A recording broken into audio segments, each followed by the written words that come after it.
From Embark's headquarters in Dallas, Texas, you're listening to Accounting Matters. I'm your host, Adam Olson, Embark's Accounting Advisory Practice Leader.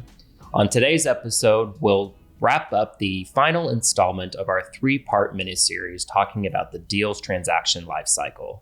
And in this episode, I'm happy to welcome a new podcast guest to the studios, Embark's Managing Director from Phoenix, Brett John, to talk about all things that happen when companies look to exit their investment.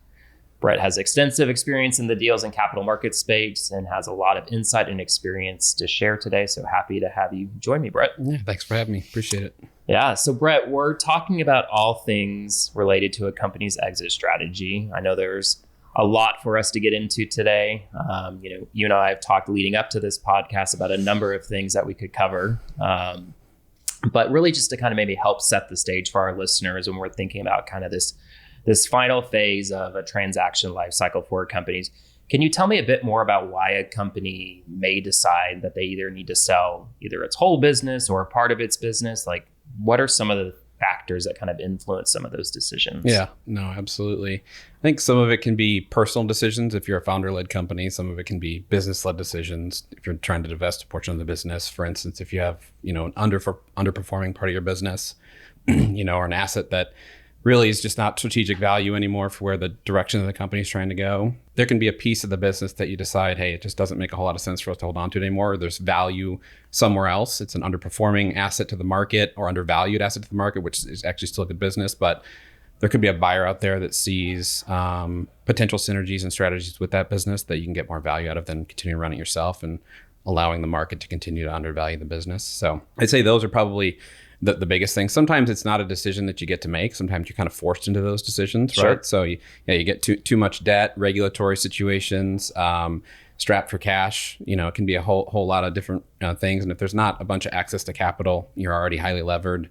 Sometimes the best decision is just to go figure out where in your business makes the most sense to kind of sell off to get some cash. Yeah, like a distress sale situation. Yep. Never ideal, but definitely, can happen from time to time. For sure. So, as part of structuring a well thought out exit, I imagine it includes thinking about all the various components of a business that help drive its value. You talked a bit about strategic synergies and things like that.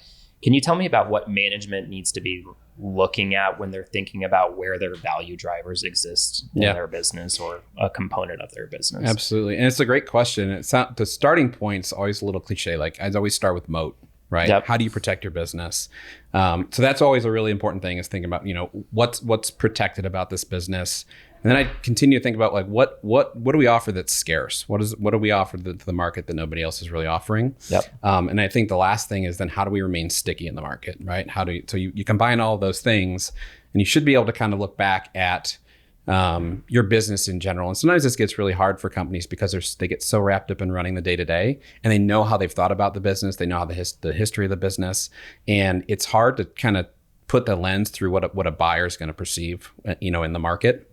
So I think that's a really important thing is being able to kind of take that step back, that 50,000 foot view, view the business that way. And then I think once you've identified those, it's a big question of trying to piece your story together when you're doing your sell side story.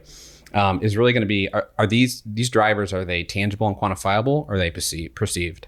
Because the way you position those can be very different and can be received very differently, right? The quantifiable and tangible things stick to the facts. It's always easier to stick to things that are true rather than have to back away from things that were presented later in a deal. And the perceived stuff, it really depends on the kind of buyer that you have, that whether that perceived value is actually there or not. So I think those are the biggest things to think through. And then once you've gone through that whole process, especially if you start the process early enough, you've involved the right parties and the right people at the right time, kind of doing the right stuff. You have a chance to kind of monitor those value drivers early in the process to get as much value out of them as you can over the kind of the whole sales cycle, which starts well before you ever even go to market. Well, that's helpful for sure. So if a company is then planning for like an upcoming exit, so they've got, a strategic divestiture they're looking to make, like what are some things today that they need to be thinking through that could help them drive as much value to that portion of the business that, for example, that they're looking to divest? Are there best practices? I know in your experience working with a number of companies kind of going through this phase of their life cycle, that you would share or offer up to someone going through this themselves? Yeah, no, absolutely. And this is the important part of starting and planning the process now. You start as early as you can, and you gather as much information as you can. It's funny to think about that, right? Because it's your business, you have all the information. But again, everything you're doing in this process really should be through the eyes of the buyer, right? And this is where it gets tough for a lot of companies, because there's a lot of emotions attached to selling a business, especially if it's a founder-led business, right? It's your baby, it's another blood, child. Sweat, and tears there. Exactly, right? So I think you gather as much information as you can. You digest the information the best way that you can. And what this will do throughout the process, if done correctly, is it'll give you the information you need to know when it comes time to make this decision, whether it's time to accept a deal or kind of walk away from a deal.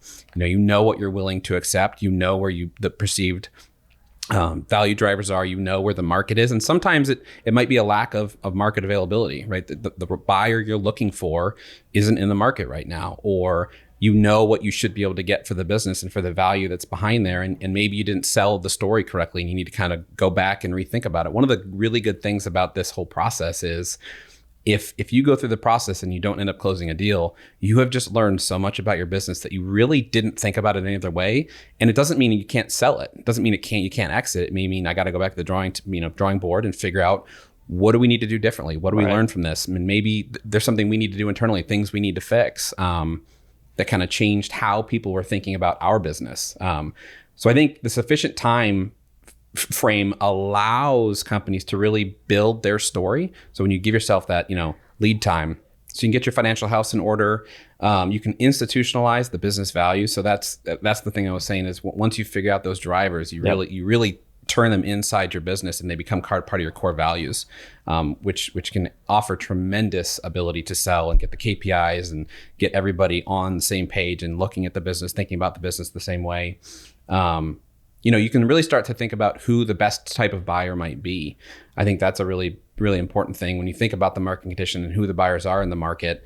You don't ever want to get pegged to only one type of buyer, but for certain market conditions and what you're offering, there definitely are different buyers that perceive value very differently and will pay very differently. So I think those are probably the biggest things to consider. Okay. No, that's helpful. And you mentioned buyer several times, and even types of buyers can influence the transaction itself. Can you talk to me a bit about, maybe some of the common types of buyers that are out there and how certain buyer types can influence different transactions and deals and things of that nature? And then if you're looking to try to find the right buyer for your business, what's the best way for companies to go about kind of either seeking out that right buyer, or is it waiting for that buyer to come to them? Or, what have you seen that works well for companies looking to sell? Yeah. Well, I'd say to start off, there's really kind of two main sort of broad categories of buyers. You have your strategic buyers and you have financial buyers. So strategic buyers are more, if you think about competitors that already exist in a space, they're looking to get into a product that they don't currently offer, trying to expand their customer base, trying to expand into a region, things like that. And there are benefits to the strategic buyer that don't exist in a financial buyer, right? And then the financial buyer is more someone who is just coming in and kind of going to flush your company with some capital, like a private equity. Yep. They're going to kind of let you run your business. They rarely go through and change management teams. That's something that the plan might exist over time, especially if it's a, let's say, public exit scenario for them where they want a seasoned CFO or CEO who has public experience and the current management team doesn't. So things can change, but generally speaking, those are the two kind of broad speaking. The strategic buyers are interesting because depending upon what your objectives are as the seller, helps you dictate which of the two you may be more interested in. Like if you're looking to sell a business and you don't really want to have any involvement in it, you probably don't want to get acquired by a PE firm because they want you to run your business. Right. Versus a strategic buyer, they have a CEO, they have a CFO, right? The expectations, there's going to be some key employees that stay, some segment managers, things like that. But a lot of the employees and a lot of the culture and a lot of that's going to change, right? So if that's important to you, you're going to get likely rebranded as something else. You're going to get subsumed into some other business. And if it's a legacy that's important to you, then maybe you go lean more towards a financial buyer where they want your trade name, they want your trademark, they want to keep the culture as is. So I'd say those are the two biggest things to think about when you're thinking about the types of buyers that are out there. especially from the sell side of, again, you go back to the first question is what are the objectives? What do I really care about as the seller? Right. And trying to keep those things in order. So Brett, would you agree with me that, maybe the buyer that's offering the highest price isn't necessarily always the right buyer to go with? Like there's situations where there's other factors that come into play that you need to also kind of weigh and evaluate. Yeah, absolutely. I mean, price is obviously very important. That's going to be a driver of any of the deals. But I think the overall terms, the structure of the deal, if there's earnouts or seller's paper or any clawbacks that can get thrown into a deal, so price can be higher, but there's ways for them to get that back. Yep. Those are all things to consider. And while important, I'd say one of the things that's often overlooked is confidence to close. What's the track record of whomever you're dealing with that they actually close the deals? Because often what happens in these deals is you spend 30, 60, 90 days in exclusivity, and you now have had all of your other potential buyers go find other deals, go do whatever else. And a lot of times it's a struggle to get them back to the table, or when they come back to the table, they're at a lower price point than they were before, right? It's not always, if the market's changing, I mean, markets can change pretty quickly and, in a quarter period. So that's something to consider as you're thinking through the whole kind of broad landscape of trying to get or those other buyers assume something went sour with the business that was revealed as part of that, kind of the due diligence process or something along those lines. Yep. So if a company decides they're ready to sell, let's say a part of their business, like clearly that's not as straightforward as just saying I'm ready. There's a number of challenges that could be introduced as part of going through that exercise. Like what are some of the kind of more common challenges that we see with organizations that are kind of moving forward with that process? I know if I think back to kind of our first episode, we were talking more about the decision to buy or not buy a business. And, in that conversation, we focused more on the buyers, but also in relation to that conversation, we kind of touched a little bit on this, that, sellers have a lot of work to do in getting ready to actually have a buyer come forward and look to acquire those businesses. So, yeah. Talk to me a bit about some of those challenges that we can expect. Yeah, and there are a ton. It's tough to sell a business. Yep. And I think the biggest challenge that we often see is, the sellers are gonna put in as much effort and as much time and as much energy as needed to get everything in order to be able to present, the company the way that they believe it should be presented. Oftentimes that involves everybody in the company who's involved, in the sale process. They still have a day-to-day job, right? So now you have basically two full-time jobs, one to get everything ready for sale, all the diligence requests and putting schedules together that didn't exist before and responding to questions and cleaning up data rooms and so nights and weekends. Yes, lots of nights and weekends. And it's not a short process either. It's not like it's a one and done. I mean, this is an iterative process where it's a back and forth over, a pretty long period of time for a company. Yeah, especially if you have an unsuccessful buyer and got to go through it again with the next buyer or something. Yep. Yeah, exactly. So I think that's a big one. And I think supplementing, knowing that on the front end, bringing advisors in, who have the experience, who've done this before, who know how to run the process, who know how to project manage, know how to create a timeline, know how to keep people to it, know the things that the buyers are going to be asking for, knowing the things that the way the process is going to work, I think is a huge deal, because you can help allow your folks to run the day-to-day. Now, nobody knows your business better than the seller, right? So the advisors can't do everything. They're going to still need people's time more than their day-to-day, but it can take a heavy lift off of them. And I've seen people get burnt out. People get really frustrated. They feel a culture's changing. That there's not a whole lot of deal fatigue we talked about in another episode. Yeah. Yep. So it happens. And I'd say that's probably the biggest risk and the biggest hurdle for companies, because a lot of it's data-driven. Nowadays, everything's data-driven. And if you don't have your data in order and you don't have everything available, you got to figure out how to go get it. Because if you can't present it and you can't show the facts and you can't back it up to anything, buyers don't really care. So you've mentioned a couple times kind of the term storytelling, which obviously is important to kind of the sell side aspect of exiting here and really painting that picture about the opportunity to potential buyers. So if a company's looking at how to best prepare that presentation, that story, what are things they should be focusing on today to do so?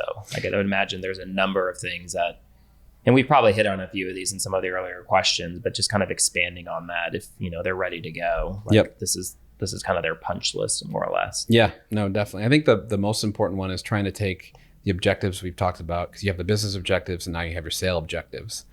Those aren't always going to align exactly the way that you think they might. So it's going through the process and having that runway to be able to align those objectives, get your story. You don't want to be talking about growth drivers over here being the most important thing when that's not where the business has been focused and not been driving, growth historically. So I think getting those things aligned and being able to show that stuff.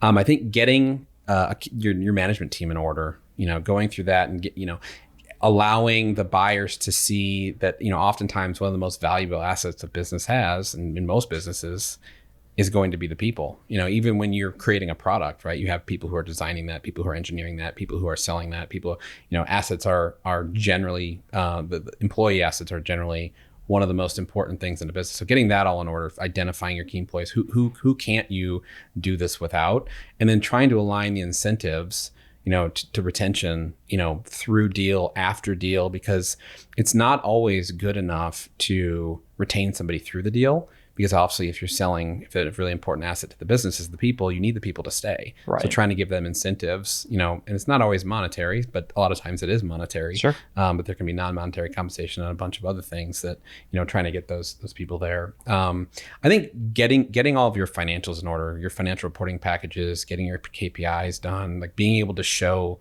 that list. And, companies do reporting packages, but, a lot of times when it's internal and it's what you've been doing for how many years, anyone can come in and say, hey, what are we looking at here? Like, right. Is this really all that it is? And how do you run the business this way? What are the important metrics? And how does this align with how you're telling your story? So I think that's a really important one. And a lot of times it's going to default back to data as well. I mean, everything is so data centric these days. Data rooms are so important, and being able to get the data out to the buyers quickly, efficiently. It's even if you go back to your way back audit days when you ask for requests and it you think it's something that should be available and it takes them 2 weeks to get. And you're like, what is going on? Why do they not have key customer contracts? Why do they not? Where is this data stored? It starts to erode confidence. Right? Exactly. Yeah. Yep. And if you start then pulling your data that you hadn't looked at that way before, and it starts to not align with the story you're telling, especially if it's on the back end of the deal, buyers can get kind of scared and they can walk from it because they're like, this doesn't make us feel very good. Right. So I think those things are probably the biggest things to consider. So in any deal, negotiations, right, are a huge component of hopefully bringing that deal to an ultimate agreement and then closure of that deal itself. So what have you seen as being kind of critical pieces or components during kind of this phase of the exit? Yeah. And we talked about this a little bit earlier of that, the process to go through and sell a business is often underestimated, by the sellers. That's not what you're in the business of doing. Most people might sell a business, once in their life, maybe twice, right? Which isn't very often. So I think going through and understanding that there's going to be there's a huge task in front of you. And there are advisors out there that can help with a lot of the deal structuring, a lot of the legal advice, a lot of the valuation, storytelling, KPIs, and these companies, go through, and this is what they do. It can be legal, tax, structuring, all of that go through, and they know what's in the market. They've done 10, 12, 15 deals, however many each year, and they know, how companies are negotiating. They know what sellers are looking for, what buyers are looking for, what the marketplace is offering. They have the comps. They know how to get through the finish line. So, I would say that, the most critical place where a deal falls through more times than not is kind of like that last week, that last mile push where everybody's negotiated kind of the easy stuff. And now you're down to the nitty gritty, the stuff that matters. Right. And understanding how to structure things and aligning what are the important motivating factors and, value drivers for the buyer with the seller. And you're going to have to compromise somewhere. I mean, both sides are going to have to compromise. Nobody's, deals generally, both sides know what they're doing. And it's not going to be one-sided, right? So knowing what they care about, what you care about, and being able to align those things. And I think getting the right people in early to be able to help you through that process is probably the most critical piece of all of that. So how important is kind of establishing a sale timeline or a deal timeline for the seller? Yep. Yeah, a deal timeline is really important because what it does is it really allows the seller to control the narrative more. Generally speaking, when you're selling the business, you want to be the one that's directing others what to do. You don't ask them to just send you stuff. You give them instructions. You tell them, here's your bid instructions. Here's the template, that you're going to be giving your offer on. Here are the terms and conditions and allow them to mark it up. You don't ever allow them to throw in their terms and conditions. They'll mark it up and they might try to throw them in. And then that's where the negotiating starts is, your absolutes, your I don't really cares. And that's probably 5% on either side, the stuff you don't really care about. And then the stuff you really do care about. And the rest is going to fit in the middle somewhere where, right. You can give some, you can take some, and it's not really changing much of what anybody cares about. So I think those are the most important things. Okay. So let's say we've made it to the finish line. We're there getting ready to close this deal itself. Seems like its house is in order, ready to go. Anything kind of in this final, we're going to hopefully sign the final closing docs, final step here that sellers need to keep in mind? Yeah. Yep. I think the most important thing is thinking about getting all of the things done that are outside of your control, right? So oftentimes when you go through and do these deals, there's a bunch of approvals that have to get done, whether it's regulatory approvals or union approvals or shareholder approvals, board approvals, everybody and everyone's going to have to sign off on this deal. And I think, waiting to do any of that, not starting the process right away, not getting in front of the folks that you need to get in front of and making sure that everything's in order and things are getting done. And again, being able to tell the story. Why is this the right decision now? Because one of those approvals that's required that doesn't get done, deal's done. Right. At least under those terms and conditions, then you got to go back to the drawing board. And so I think getting lazy on any of that stuff would be really bad. Obviously, if it's in the control of the sellers, there's one of the things the buyers are in control of, both sides are going to work together. But there definitely are parties involved that are not really buyer or seller, and you have to go through and get those approvals done. That's probably the biggest thing. Okay. So we've covered a lot today, and then there's a lot of good insights, experience, observations that you've had in your past that you've shared with us today. I guess maybe to help wrap our conversation, what are just some key takeaways, just kind of a bullet checklist here of things you would want someone listening to this that's thinking through, okay, we're contemplating an exit or, our business next year. What are some things that they need to keep kind of top of mind as they move forward with that? Yeah, the first one I'd say, probably the most important one is, if that's really something you're contemplating now, start now. Get the process going, and then don't lose focus. And by that, I mean, you still have a business you have to run. Oftentimes you can get so wrapped up in this sale process that, again, we talked about it before, your people are getting distracted. They lose their day-to-day. You stop running the business. You still have quarterly reporting you have to do, or bank reporting you have to do, or annual audits need to get done. All those things have to still happen. You still got to respond to customers and, find new work. So I think that's probably, the biggest one, getting prepared to sell, that timeline, building that timeline out, knowing all of the things, learning as much about your business as you can, sticking to the facts, laying out all the data that you can gather and positioning and presenting it in a way that is factual. It's fine to be aggressive as long as it's supportable. Going through and, getting your sell side diligence reports done, I would say all of those things. And with that, I think addressing any of the data issues up front. I think that's a big thing. And it's really not just data issues, really any issues up front, but a lot of times it's the data issues where there's lack of visibility. Systems, can only run a report a certain way. You can't get back to something someone's asking for.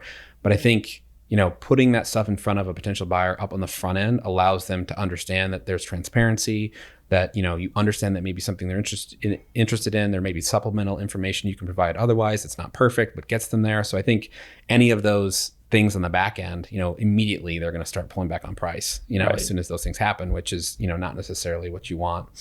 I think another big one is focusing on the value proposition. We talked about that of, knowing why the business in the future is going to provide what you think and know it should provide. You've worked however long to get to this point.